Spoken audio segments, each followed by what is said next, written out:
Проблема границ не решалась с начала обретения независимости. Люди, проживающие на спорных участках, живут в страхе, потому как в некоторых местностях граница проходит вдоль населенного пункта. Здесь также происходят частые межэтнические конфликты.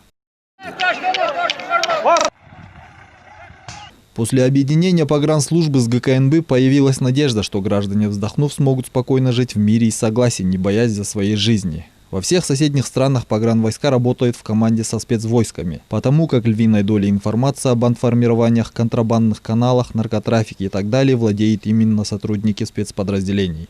Последнее решение исполняющего обязанности президента Садыра Джапарова по передаче погранслужбы в структуру ГКНБ – это правильное решение, ибо еще с советских времен структура погранслужб всегда входила в структуру Комитета государственной безопасности, ибо задачи, которые решает погранслужба, она в первую очередь связана с обеспечением государственной безопасности страны, ее территориальная целостность, и через погранслужбу решались многие контрразведывательные и разведывательные задачи. Более того, сегодня, чтобы дестабилизировать обстановку, некие силы как внутри страны, так и за ее пределами могут спровоцировать межнациональный конфликт на спорных участках границы Кыргызстана. Чтобы пресечь подобное, и были объединены эти два ведомства, считают специалисты.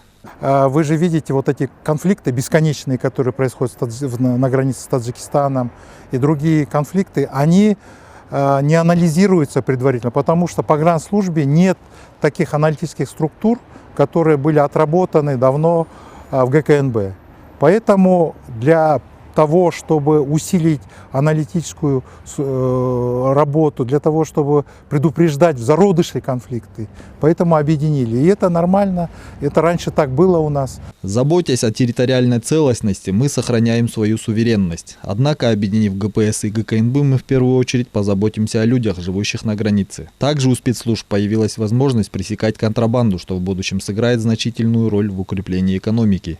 Если представитель ГКНБ означит, что контрабанде точка больше не будет, и если у него не будет пограничной службы, то он ничего не сможет сделать. А теперь уже, когда пограничная служба подчиняется, естественно, он уже будет давать определенные оперативные задания тем пограничникам, которые стоят, и будут смотреть за экономическими преступлениями, именно экономическая контрабанда, смотреть. Нельзя забывать о незаконном пересечении границ. Теперь Комитет нацбезопасности будет нести ответственность за это и сможет вести контроль за тем, чтобы экономические преступники не пересекали границу вброд.